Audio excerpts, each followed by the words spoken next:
Assalamualaikum guys, kembali lagi dengan channelnya Mama Kasmi. Videoku hari ini teman-teman, saya mau bercerita tentang detik-detik mama saya, ama nenek saya yang saya jaga itu meninggal teman-teman. Innalillahi wa inna ilaihi raji'un teman-teman. Semoga arwah beliau, arwahnya ama ditempatkan di surganya ya teman-teman, dan semoga amal kebaikannya diterima di sisi Allah Subhanahu wa taala, dan semua dosa-dosanya juga diampuni Allah Subhanahu wa taala. Amin amin ya rabbal alamin. Doakan nenek saya teman-teman, semoga dia meninggal dengan husnul khotimah. Amin amin ya rabbal alamin. Jadi gini teman-teman, saya tuh ngurusin ama sudah 5 tahun lebih ya teman-teman. Ya bener 5 tahun lebih ya teman-teman. Jadi seperti nenek saya sendiri teman-teman, karena saking deketnya setiap hari saya tuh jaga nenek. Setiap hari saya yang nyuapin, yang ganti pampers, semuanya saya teman-teman. Karena majikan saya itu sudah percaya 100% sama saya, jadi semuanya itu saya teman-teman. Majikan saya tuh paling kesini cuma nengok ama sebentar udah keluar lagi gitu. Jadi apa-apa itu semuanya saya, obat-obat semuanya kasih saya teman-teman. Terus kemarin tuh meninggal pas tanggal 14 Juli kemarin, udah berapa hari, 1 minggu lebih ya teman-teman. Itu meninggal teman-teman. Pas paginya itu saya masih kasih susu, masih habis minum susu, minum susu itu masih habis 1 mangkok teman-teman. Ya memang ama itu nggak sakit nggak apa, memang mungkin umurnya juga udah tua ya teman-teman. Ama itu meninggalnya 14 Juli. Terus kemarin tuh majikan saya bilang kalau tanggal 14 Juli itu hari Kamis ya teman-teman. Kamis, Jumat, Sabtu, Minggu, pas hari Minggunya itu ulang tahunnya dia teman-teman. Ulang tahunnya ama yang ke 102 tahun teman-teman. Jadi umurnya nenek itu sudah 102 tahun meninggal teman-teman. Ya nggak sakit nggak apa sih, cuman mungkin sudah waktunya, sudah takdirnya diambil sama Allah Subhanahu wa taala. Ya memang majikan saya sih sudah siap gitu teman-teman, kalau nenek itu udah diambil sama yang nandur ya teman-teman. Kalau orang Jawa seperti itu, memang udah siap. Kemarin sebelum meninggal, 4 bulan sebelum meninggal itu memang sudah brek teman-teman. Tadinya masih bisa ke tempat pipi sendiri, tapi deket ke kamar mandi, deket tempat tidur itu sebelahan, masih bisa berdiri sendiri. Dan setelah itu nggak tahu teman-teman, tiba-tiba tuh dia tuh kayak orang Indonesia tuh semua badannya udah mati lah teman-teman. Dia udah nggak bisa bergerak, masih bisa bergerak cuman nggak berlawan sama sekali tangan kakinya. Jadi 4 bulan itu di kamar tidur teman-teman, pipis, buang air besar semuanya di kamar tidur, pakai pampers teman-teman. Jadi saya yang ngurusin. Saya juga bilang sama majikan saya kalau nenek sudah nggak bisa ngapa-ngapain lagi, saya bilang gitu. Terus jawabnya majikan saya, katanya ya memang sudah tua, yang sabar ya, dia bilang gitu sama saya. Tapi alhamdulillah ama itu meninggalnya dengan tenang, dengan dengan bahagia teman-teman. Semuanya di kamar tidur, saya ngelap nyipin di badan, kencing, buang air besar semuanya di pampers teman-teman. Jadi saya yang ngurusin semua. Terus pas waktu itu kemarin tanggal 4 pas meninggalnya, paginya itu masih seperti biasa teman-teman. Saya masih ngasih susu, masih seperti biasa. Saya bangun, saya ganti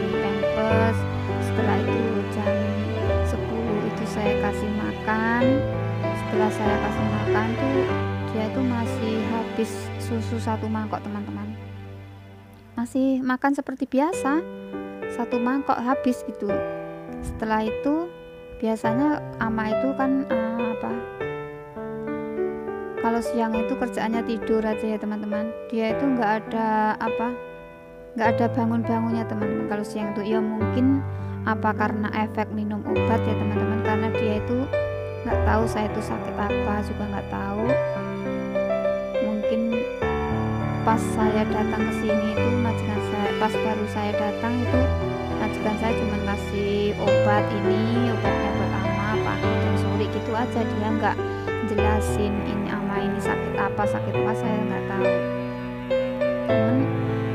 Obatnya itu obat rutin teman-teman, nggak ada stopnya, pokoknya setiap hari minum obat 2 kali, pagi dan malam, sampai sekarang, sampai kemarin meninggalnya itu setiap hari minum obat itu. Tapi ama itu biasa teman-teman, nggak ada keluhan apa-apa, seperti biasa, orang biasa gitu. Terus setelah itu saya pikir ama itu biasanya kan setelah habis minum susu tidur ya, jadi saya setelah ama tidur saya tuh kerja yang lainnya, ngerjain bersih-bersih seperti itu.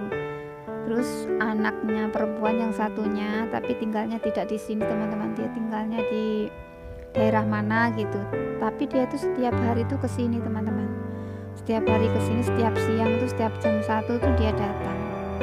Jadi setelah dia datang, kalau dia datang tuh dia yang jagain nenek, jadi saya kerja yang lainnya, jadi saya bersih-bersih tempatnya majikan saya, kamarnya majikan saya nyuci kamar mandi seperti itu. Setelah itu dia itu memang, maaf ya teman-teman, dia itu memang nggak 100% si anaknya nenek ini. Dia itu setiap kesini itu dia tuh nangis saja, kerjanya seperti anak kecil itu, nangis saja, nggak ada apa-apa, maksudnya nggak ada masalah apa-apa, cuma nangis saja. Dulu nggak seperti itu. Setelah ama setelah ama lumpuh udah nggak bisa kemana-mana, itu setiap kesini tuh dia nangis. Mungkin karena dia udah sudah merasa kalau mau kehilangan ibunya teman-teman. Jadi setiap kesini tuh dia nangis, setiap kesini dia nangis. Udah dibilangin majikan saya jangan nangis, nggak apa-apa, dia nggak mau dengerin, setiap hari dia nangis. Kadang-kadang saya sampai stres teman-teman. Nah pas setelah itu jam 1 datang, saya ngerjain yang lainnya, dia itu nangis seperti biasa teman-teman, nangis seperti biasa ya. Saya pikir dia itu nangis seperti biasa, saya nggak hiraukan, saya abaikan saja. Memang majikan saya ngomong nggak usah dihiraukan, dia nggak usah abaikan, maksud saya diabaikan saja gitu, nggak usah didengerin, kamu kerja ya kerja, nggak usah dengerin dia bilang gitu. Jadi saya juga nggak ada firasat apa-apa sama sekali teman-teman. Cuman dia bilang gini, yang terakhir tuh nangisnya aja, dia bilang ngomong gini, ama kok nggak ada suaranya, itu sambil nangis, ama kok nggak ada suaranya seperti itu. Terus teman saya tuh kebetulan dia tuh mau naruh barang di atas ini, di tempat tidur atas ini teman-teman, teman saya jenis saya yang satunya. Terus pas waktu itu ngelihat ama itu sudah wajahnya itu udah berubah lah teman-teman, udah diem gitu. Terus dia manggil saya Sarah seperti itu. Terus ama gitu, saya lari ke sini. Ternyata saya lihat ama itu sudah meninggal teman-teman. Saya juga nggak tahu, sayang sekali saya itu nggak tahu meninggalnya jam berapa ya teman-teman. Karena biasanya setiap makan itu dia tuh tidur, saya pikir tidur teman-teman. Tapi pas setelah saya suapin itu dia itu masih seperti biasa. Terus saya dia tidur di bantal biasa, terus saya pakaiin selimut seperti udah rapi semua. Terus saya keluar, anaknya datang itu. Nah pas lari ke kamar, teman saya manggil-manggil tadi, saya lari ke kamar, ternyata ama itu sudah nggak ada teman-teman.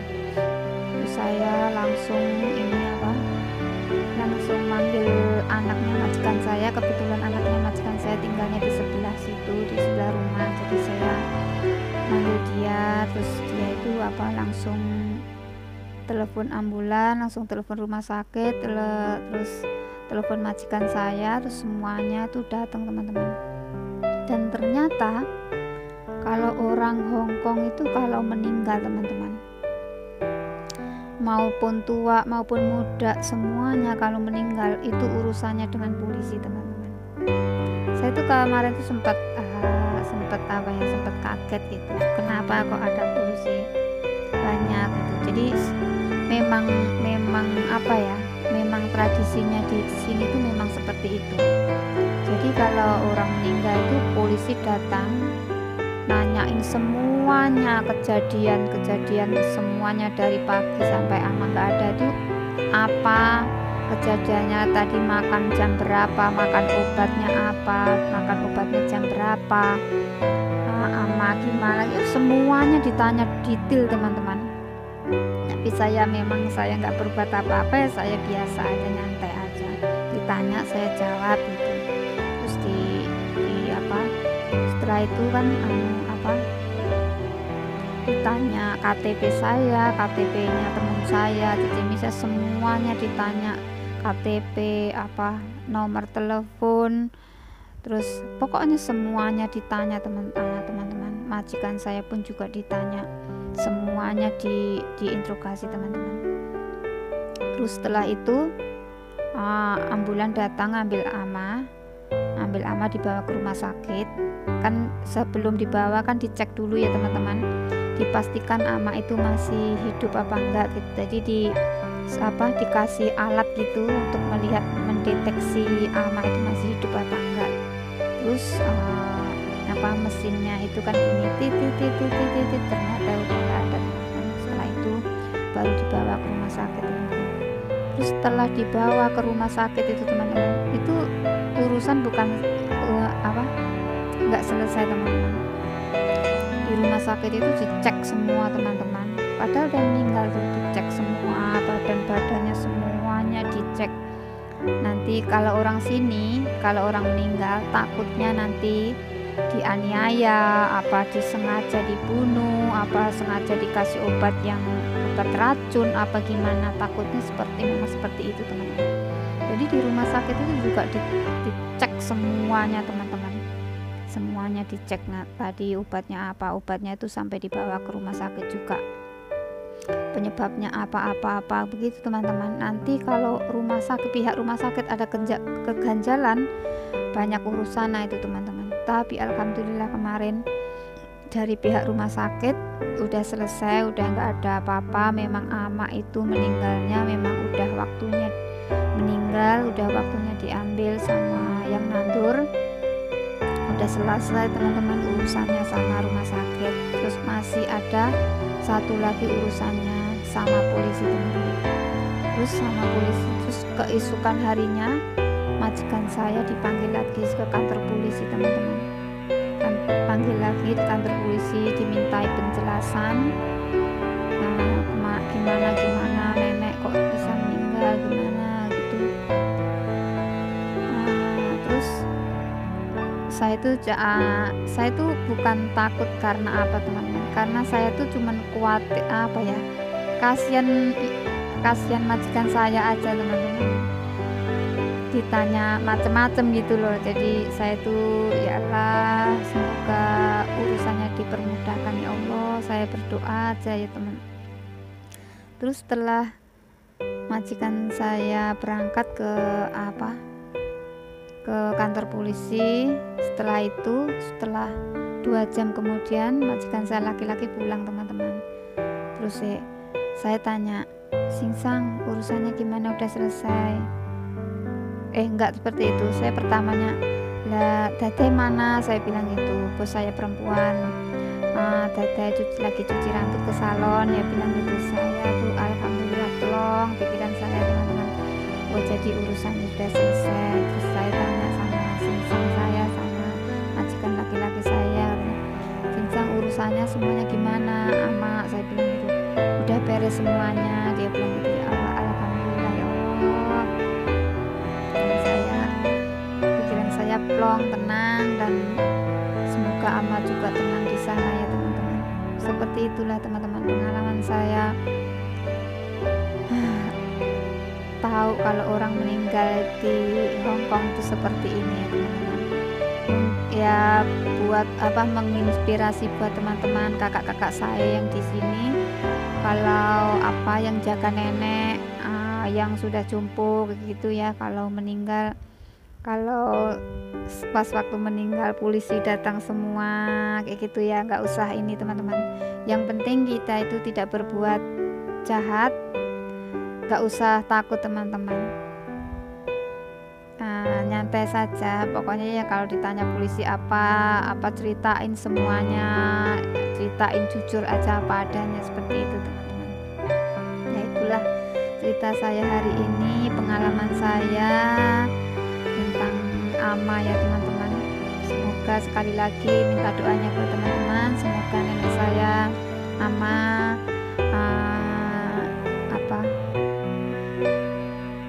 sudah tenang di sana ya teman-teman, sudah ditempatkan di surganya Allah Subhanahu wa Ta'ala. Amin amin ya rabbal alamin.